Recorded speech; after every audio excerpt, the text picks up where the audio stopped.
Mga kababayan, kamusta po? Si Kamanong po, nagbabalik na naman po muli para po magkomento po sa inyo dito po sa Tambayan mga kababayan. Sana po nasa maayos po tayong kalagayan lahat mga kababayan. Magandang umaga po muna sa inyo, tanghali, hapon, gabi at madaling araw po sa ating lahat. Mag-umpisa na po tayo mga tambay. Magkomentuhan na po tayo. Ito po, komentuhan po natin mga tambay. Ito po, balitang-balita po ito, si Ben Dalo. Kilala naman po natin, si Ben Dalo. Yung meron din pong alias Iris Sylvester mga tambay. Ngayon po ay lumalabas po na napakaraming pera po. Katulad po nito, ang magkapatid na Yap na nasasangkot din po sa flood control ay nag-donate po ng campaign fund kay Ben Dalo nang hindi po bababa sa 120 million campaign. Ito po ay donasyon daw po ng mga Yap kay Ben Dalo. Ito pa mga tamay, pakinggan na po natin ang balita at komentuhan po natin. 20 million pesos ang natanggap na donation ni Erwin Tulfo para sa kanyang 2025 senatorial campaign. Napag-alaman ng Bilyonaryo News Channel na ang mga donor konektado sa kontrobersyal na Yap Brothers. Narito ang exclusive agenda report ni Joash Malimban. Nitong nakaraang December 9, inanunsyo ni Pangulong Bongbong Marcos na naglabas na ng freeze order ang Court of Appeals para sa 280 bank accounts, 22 insurance policies, 3 securities accounts at 8 air assets na konektado sa magkapatid na si Benguet Representative Eric Yap at ACT-CIS Representative Edvic Yap. Kasama rin dyan ang ilan pang personalidad at mga kumpanyang dawit sa naging investigasyon ng Anti-Money Laundering Council o AMLAC, tulad ng Silver Wolves Construction at Skyard Aviation. Ay mahigit 16 billion na ang pumasok sa mga transaksyon ng Silver Wolves mula 2022 hanggang 2025. Nakaramihan ay may kaugnayan sa mga flood control project ng DPWH.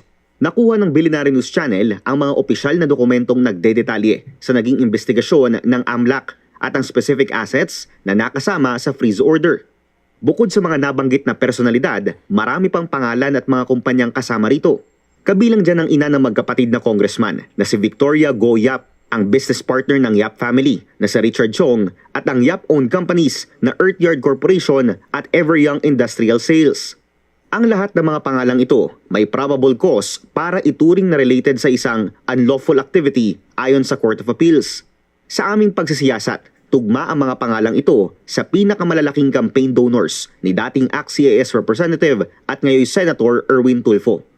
Nakuha namin ang kopya ng Statement of Contributions and Expenditures ng Senador. 120.1 million pesos ang total campaign contributions na natanggap nito sa kanyang naging kandidatura na tila pinagtulong-tulungan lamang ng 6 campaign donors.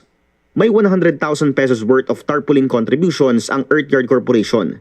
30,000 pesos worth of tarpaulin contributions naman mula sa Everyoung Industrial Sales.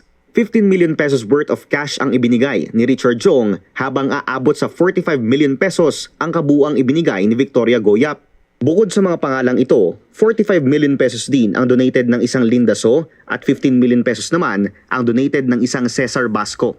Bagaman hindi direktang nabanggit ang mga pangalang ito sa investigasyon ng AMLAC, kasama rin sa Court of Appeals order sina Harleen So Yap na asawa ni Congressman Eric at si Margie Basco Yap na asawa naman ni Congressman Edvic.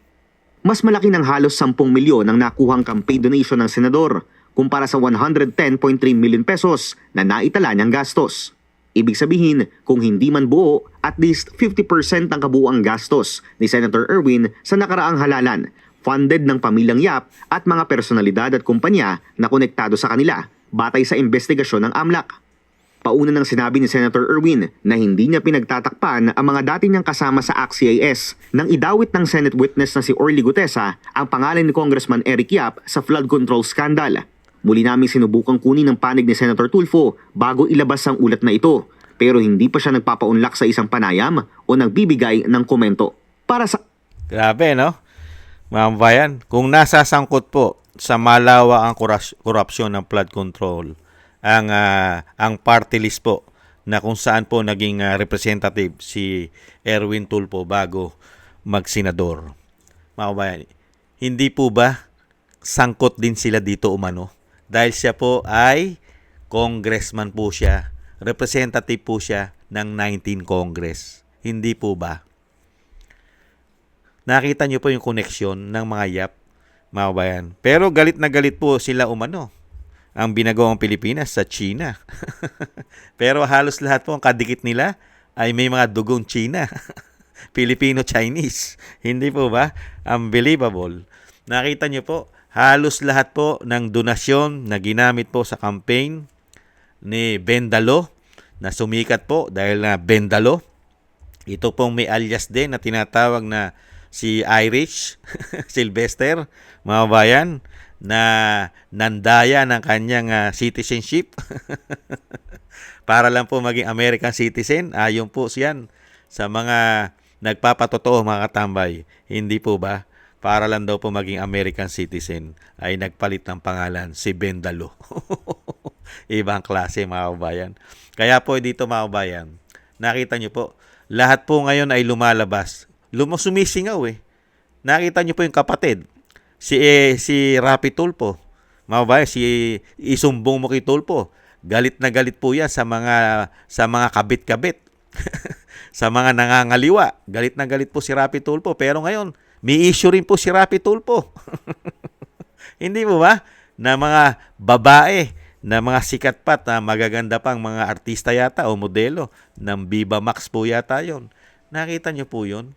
Yung mga issue nila. At grabe po silang gumastos. Di ba? Magmula po sa pamilya Rapi Tulfo kung gumastos po ng pera. Magmula sa anak na congressman at sa tatay na senador. At ngayon naman po, dito naman po, kay Bendalo. Grabe. Pera. Palibasa ang pera na pumapasok po yata sa kanila, lalong-lalo po rito sa mga yap, ay galing po sa buwis ng taong bayan. Hindi kaya sa mga flood control, sa mga insertion na hinahawakan nila, sa mga komisyon. Kaya dito po, mga tambay, napakasarap po talaga. Lagi ko pong inuulit. Sana maging presidente naman po, maging presidente na naman ang isang Duterte. Para po lahat ng mga pinagagawa ng mga magnanakaw at korap at may issue ng pulburon, may issue ng grabing pamumulitika, Bendalo ay maimbestigahan ng maayos at tama at maibalik at isuka nila lahat ng mga pinagnanakaw nila sa atin. Hindi po ba? Duterte lang ang makaagawa niyan. Dahil nakita po natin yung ginawa ni dating Pangulong Duterte. Pati ang mga oligarkiya na hindi nagbabayad ng napakatagal na panahon, dekada-dekada, nasingil. Di po ba? Ito po ngayon ang dapat trabahuhin. Ubod ng dami ng pera ang pinagnanakaw nila ng mahigit 3 taon. Kailangan po yang isuka nilang muli at gamitin sa tama. At may magamit ang susunod na presidente ng bansa. Lalong-lalo kung ang Vice President Sara Duterte na ito. Hindi po ba? Kaya nakita niyo po yung mga issue nila, puro pera. Grabe. Pero sino po mag-iimbestiga diyan? Hindi naman po nila imbestigahan yan. Dadalhin po ba nila sa Blue Ribbon Committee yan? Dadalhin po ba nila sa Quadcom yan o Tuadcom sa House of Representatives para imbestigahan yan? Sige nga, papatayin lang nila yung issue na yan, umano. Hindi po ba? Dahil binubuhay nila ang issue ng Vice President. Hindi po ba?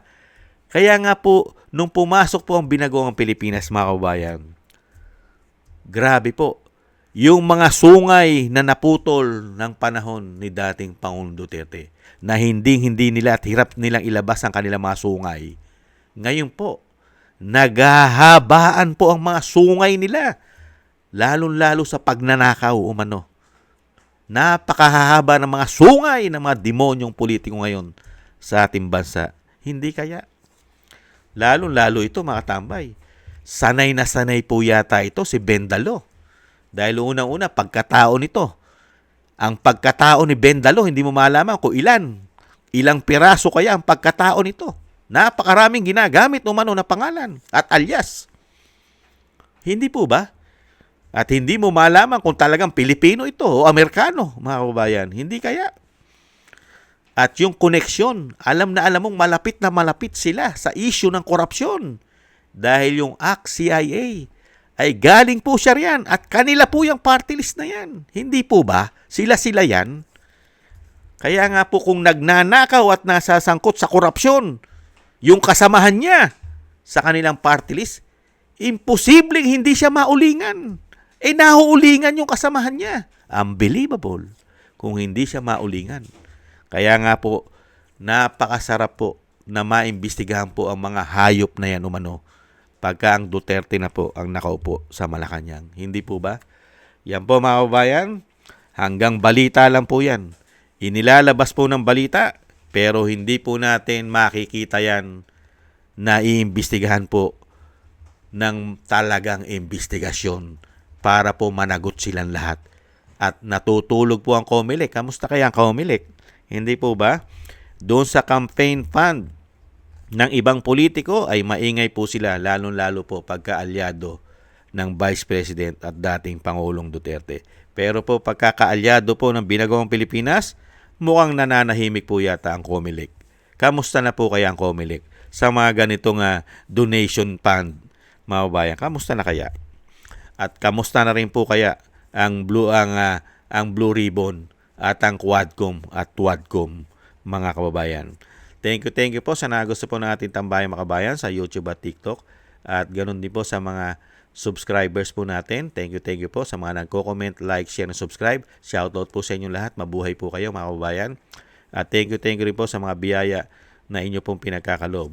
Shoutout po sa inyo, mga kababayan, kay Ma'am Nancy Lumampao, Tatay Nick na Canada, Gay at Siena, Norma Garcia, Michelle Yamaguchi, Rosalina, Wills Bubbles, Arpel Villacorta, Chidorico Erguisa Jr., si Annie Jo, ako si Pilam, Jobelin Watanabe ng Japan, si Jem Aris ng United Arab Emirates, Julieta Silona ng Sydney, Australia, Gina Ray Solidides ng Berlin, Germany, Jake Yahut ng Maisog, California, USA, Eric Hershio ng Canada, Kingston 123 ng Hong Kong, at si Bei Chichiyoko. Thank you po sa inyo, mga kabayan, at ingat-ingat po kayo sa inyo po mga paggawa. At yung panalangin po natin, mga kabayan, magsama-samahin po natin na tayo pong lahat ay maingatan sa kapahamakan. Ganon din po ang pamilya Duterte. At madugtungan pa po ang buhay at kalakasan ng dating Pangulo at makalabas na po siya sa lalong mabilis. Maraming salamat po sa mga dasal po ninyo, mga kababayan. At muli po, mga tambay, maligayang Pasko po. Araw-araw po sana ay maging Pasko po sa atin lahat, mga kababayan. Happy holiday po. Ingat-ingat po, mga kababayan. Konting tiis lang po. Bye-bye.